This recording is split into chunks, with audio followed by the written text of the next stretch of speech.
নকুল, নকুল, আগে হুজুর। এবছর জমিতে কেমন ফসল হলো? হুজুর, এবছর তেমন একটা ফলন হয়নি চাষে, বুঝলেন। কেন কেন কেন হয়নি ভালো ফসল? এবার বন্যার পানিতে নিচু এলাকার অনেক ফসল তলিয়ে নষ্ট হয়ে গেছে হুজুর। না, এভাবে চললে তো হবে না।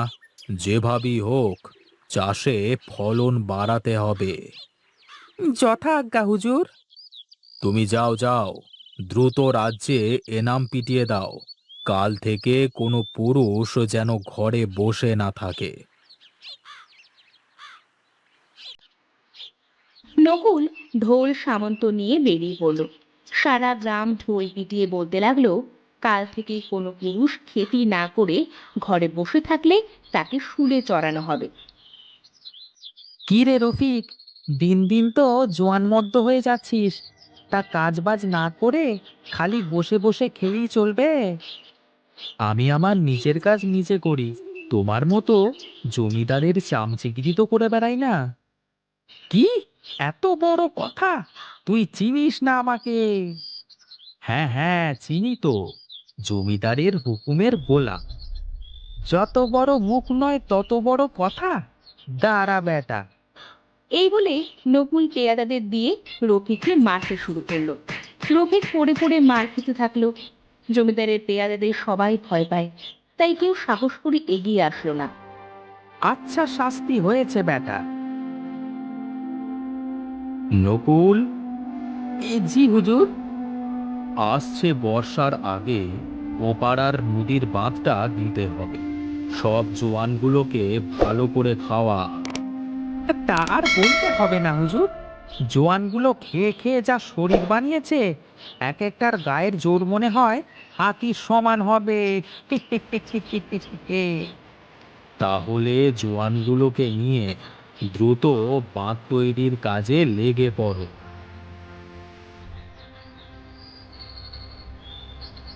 এই এলাকায় কোনো গরু মহিষ না থাকার কারণে হাল চাষ থেকে শুরু করে সব করানো হয় জোয়ানগুলোকে দিয়ে। জোয়ান বলতে শফিক, শিপন, ইমরান ও সুমন, যাদের জমিদার টাকা দিয়ে কিনে রেখেছে। কই কই, সবাই তাড়াতাড়ি হাত চালাও। খেয়ে খেয়ে গায়ে তেল জমে গেছে। যাত্রা স্যার। নকুল জোয়ানদের গায়ে জোরে জোরে চাবুক মারতে থাকে। রফিক দূর থেকে তা দেখে এগিয়ে আসে। তোমাদের কি এই মানুষগুলোর ওপর একটুও দয়া মায়া হয় না? না, হয় না। কেন রে? ওদের টাকা দিয়ে কিনেছে জমিদার মশাই, দিন রাত বসে বসে খাওয়াচ্ছে। তো এদের দিয়ে কাজ করাবে না তো তুমি করে দেবে সেসব কাজ? খোদা তোমাদের এই অত্যাচার সহ্য করবে না, দেখে নিও। আরে যা যা, কত দেখলুম। হ্যাঁ। রফিক সেখান থেকে চলে গেল। জমিদার তার ইচ্ছা মতো গ্রামের জোয়ান ছেলেদের কিনে গোলাম করে রাখত। তাদের দিয়ে হাড় ভাঙা খাটুনি করাতো, হাল চাষ করাতো। বিনিময়ে তাদের প্রচুর খাবারও খাওয়াতো, কিন্তু তাদের থাকার জায়গা ছিল জমিদারের গোয়াল ঘর। তোমরা কি সত্যি মানুষ? কেন, আমাদের কি দেখে তোর গরু ছাগল মনে হয়? তাই তো মনে হয়, যেভাবে এখানে গোয়াল ঘরে পড়ে আছিস। আমরা জমিদারের খাই, জমিদারের সকল কাজ করি। তাহলে নকুল যে তোমাদের প্রতি এত অত্যাচার করে, তোমাদের কষ্ট হয় না? আমাদের মতো গরিবের আবার কষ্ট? হ্যাঁ, দুমুঠো খাইয়ে যে এই জমিদার আমাদের জীবিত রেখেছে, এটাই অনেক। তোমরা কি সারা জীবন এভাবেই থাকতে চাও? বেশ তো আছি, পেট পুড়ে খেতে পারি, ঘুমানোর জন্য মাথার উপরে তো ছাদ আছে। জোয়ানদের এসব কষ্টের কথা শুনে রফিক চোখের পানি ধরে রাখতে না পেরে কাঁদতে কাঁদতে সেখান থেকে চলে আসে। রফিকের বাবার বেশ কিছু জমি জমা আছে, যা রফিক নিজেই চাষ করে। রফিক চায় তাদের গ্রামের সবাই জমিদারের অত্যাচার থেকে রক্ষা পাক। এবারে গ্রামের খাজনার কি খবর নকুল? আগে হুজুর, রফিক এখনো তার ফসলের কোনো খাজনা দেয়নি। কোথায় সেই অধম? বন্দি করে নিয়ে আসো বেটাকে। নকুল জমিদারের পেয়াদাদের নিয়ে রফিককে ধরতে চলে যায়। রফিক, কই গেলি? বেরিয়ে আয়, বেরিয়ে আয় বলছি। কি হয়েছে? এত শোরগোল কিসের? হ্যাঁ, বুঝতে পারছো না বলো? বলি তোর ফসলের খাজনা দেওয়া তো হয়নি। জমিদার তোকে বন্দি করে নিয়ে যাওয়ার হুকুম দিয়েছে। আমি তো আমার ফসলের সঠিক খাজনা দিয়ে দিয়েছি। বলি ও কথা বলে কোনো লাভ নেই। জমিদারের হুকুম, তোকে বন্দি করে নিয়ে যেতে বলেছে। পেয়াদারা রফিককে বন্দি করে ফেলে। তারা হাঁটতে হাঁটতে জমিদারের সামনে হাজির হয়।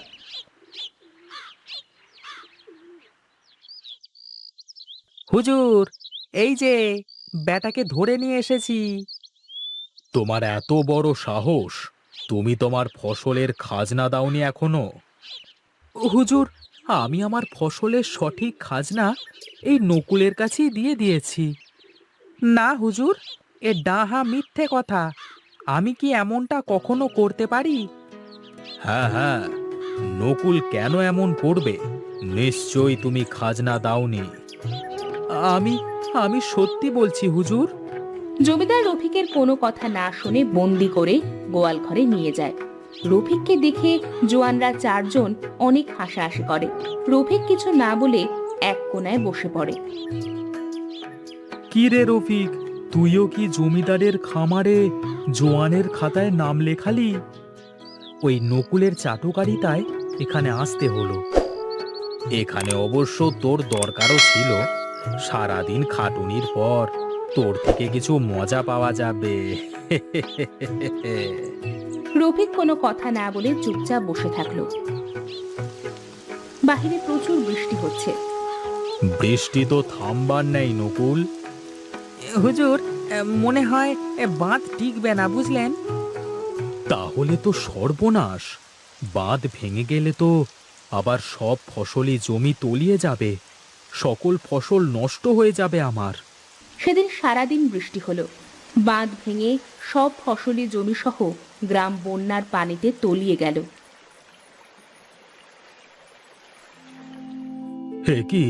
এ কি সর্বনাশ হলো! সব শেষ হয়ে গেল, সব শেষ হয়ে গেল। এখন কি করব?